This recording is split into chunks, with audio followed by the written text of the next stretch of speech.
اتفاق سے جب آپ بازار گئے تو سامان تو آپ پرچے لے کے آ گئے لیکن کچھ رہ گیا تھا، اب کیا کریں گے؟ دوبارہ جانا پڑے گا۔ شب برات میں ہم نے جو دعا مانگی تھی وہ اللہ ہمیں دیں گے، لیکن جو رہ گئی تھی یا کچھ کمی زیادتی کرانی ہے تو عید کی نماز تک کا وقت ابھی باقی ہے، اس پرچے میں آپ پورتی کرا لیں اپنی، جو بھی کرنا ہے۔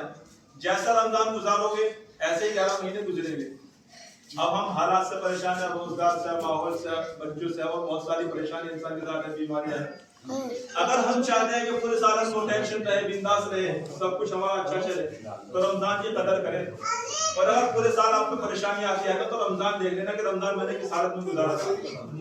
رمضان اگر اچھا گزرا نا تو پورا سال آپ کا اچھا جائے گا۔ اور ایک بات اور بتاؤں میں آپ کو، یہ تو پورا پرنٹ آ رہا، عبادات کے ثواب دیکھیے بڑھ جاتے ہیں، نمازوں کے، ذکر کے، تلاوت کے، انسان کو اللہ کو قدرت کے اوپر نعمت دے دے انسان کو۔ فلٹر پہ لگنا ہی نہیں، جو تہجد میں ہم مزہ لیتے ہیں نا، رمضان کو 24 گھنٹے وہی مزہ ہے، بس ہمارے پاس سمجھنے کے لیے وہ قلب ہونا چاہیے۔ اسی لیے ہم یہ کوشش کریں کہ ہم زیادہ سے زیادہ اللہ کی عبادت کریں۔ ہم جانتے ہیں تو اچھی بات ہے، نہیں جانتے تو معذور ہے، آگے بڑھیں، لیکن نمازوں کی پابندی ضرور کریں۔ دیکھو رمضان میں روزہ اگر ہم رکھتے ہیں تو اللہ پاک ہمارے تمام گناہ کو جلا دیتے ہیں، گناہ کو ختم کر دیتے ہیں، اور انسان ریفریش ہو جاتا ہے، اس کی ایک نئی زندگی ہو جاتی ہے۔ جیسے پرانے موبائل کا اگر ہم ریپیئرنگ کرا لیں گے تو کیا ہو جائے گا؟ لیمینیشن ڈال دیں، نیا ہو جائے گا۔ ٹھیک ہے، ایسے رمضان میں جو ہم سے خطائیں ہوتی ہے، رمضان سے الگ، رمضان میں اگر معافی مانگے لیں گے تو اللہ انہیں سب کو صاف کر دیں گے، پاک کر دیں گے۔ رمضان کا مہینہ اگر اچھے سے گزر جاتا ہے تو پورا سال بہت اچھا جاتا ہے۔ یہ میرا خود کا بھی تجربہ ہے، علماء بزرگان نے بھی فرمایا ہے۔ رمضان کے مہینے میں تراویح کا مسئلہ ہے، یہاں دو باتیں سمجھنے کی ضرورت ہے آپ کو۔ تراویح میں ایک بار قرآن سننا واجب ہے، ہر امتی کے لیے ایک بار قرآن سننا واجب ہے، اور پورے مہینے تراویح پڑھنا سنت ہے۔ واجب بھی نہ چھوٹے اور سنت بھی نہ چھوٹے۔ واجب آپ کا پورا ہو گیا آج، لیکن سنت ابھی باقی ہے۔ جب تک عید کا چاند نظر آ جائے، آپ جہاں بھی ہو، جس مسجد میں ہو، جس محلے میں ہو، آپ کے لیے ضروری ہے کہ آپ وہاں پہ تراویح پڑھیں۔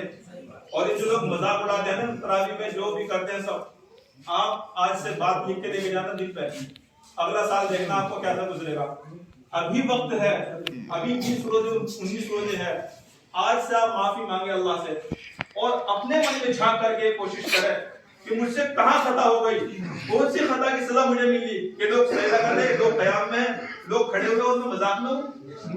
یہ سوچنے کی بات ہے ہمارے لیے، کون سی گناہ کی سزا مجھے مل رہی ہے کہ لوگ تو نماز پڑھ رہے اور میں کھڑا ہوں، میں مذاق کر رہا ہوں، میں ہنسی میں ہوں۔ یہ سب کے لیے بات ہے، یہ ہر مسجد کا یہ عالم ہے۔ بڑے فخر صاحب سیرت چوڑا کر کے بولتے ہیں اتنے پاگل ہو گئے، میں نے تراویح پڑھ لی، پتہ چلا کہ مذاق کر رہا تھا، پیچھے کھڑا ہوا ہنس رہا تھا۔ تو آپ ہمیں دھوکہ دے سکتے ہیں، لیکن اپنے من میں ڈوب کے دیکھیں آپ، اپنے من میں ڈوبتا نہیں انسان تو سمجھ میں آتی ہے چیزیں۔ اب ایک دوسرے کو کچھ بھی بتا دیں، اچھا خراب بیٹا کچھ بھی بتا دیں، کچھ بھی بتا دیں، چل جائے گا، لیکن اپنے من میں ڈوب کے دیکھیں آپ کہ میرے من میں کیا ہے۔ یہ جو قیامت کے دن کالا چٹھا کھلے گا نا، بہتر ہے یار، وقت ہے آج کہ کالا چٹھا ہمارا نہ کھلے، اور اس کے لیے بہتر یہ ہے کہ ہم آج ہی اللہ سے معافی مانگ لیں۔ کسی ایک بہت بزرگ تھے، پیڑ لگا رہے تھے، پیڑ آم کا پیڑ لگا رہے تھے، تو کسی نے پوچھا کہ بھائی مالی صاحب آپ نے پیڑ لگا رہے، آپ کی اتنی عمر ہے یار، آپ کیا کرو گے؟ آپ کو تو اس کے آم بھی ملیں گے۔ تو اس مالی نے، اس پیڑ لگانے والے بوڑھے نے یہ کہا تھا کہ یہ جو میں درخت لگا رہا ہوں نا، یہ اپنے لیے نہیں لگا رہا، میں اپنی آنے والی نسل کے لیے لگا رہا ہوں۔ رمضان کا مہینہ ایسے ہی ہے، اگلے 11 مہینے آپ کے کیسے گزریں گے یہ مہینہ طے کرے گا، اور اس مہینے میں طے آپ کریں گے کہ مجھے کیسا اپنا مہینہ گزارنا ہے۔ اب تک جو وقت گزرا، آج سے تہیا کر لو کہ نمازوں کی پابندی مستقل کرنی ہے، اور پورے سال کرنی ہے، تراویح پوری پڑھنی ہے، تہجد پوری پڑھنی ہے، اور اللہ سے رو رو کے دعا مانگنی ہے۔ اگر آپ کو یہ کہہ دے کوئی انسان کہ آپ نے 600 روپے 500 روپے 1000 روپے دوں گا 2 گھنٹے دعا مانگنی ہے، سچ بتاؤ ہمیں سے کون ایسا ہوگا جو دعا نہیں کرے گا اپنے لیے؟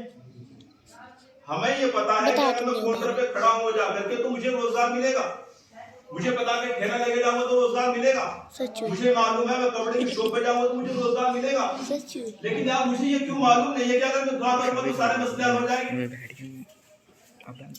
دعا ایک ایسی چیز ہے جو تقدیر بدلتی ہے۔ لوگ کھانا مارتے ہیں تقدیر خراب ہے، تقدیر خراب، کس کی تقدیر خراب ہے؟ میں آپ کو تقدیر پہ ایک مثال دیتا ہوں۔ کرتا ہم سلواتے ہیں نا، کرتا شرٹ جو بھی ہم پہنتے ہیں، وہ جب ہم شاپ سے لے کے آتے ہیں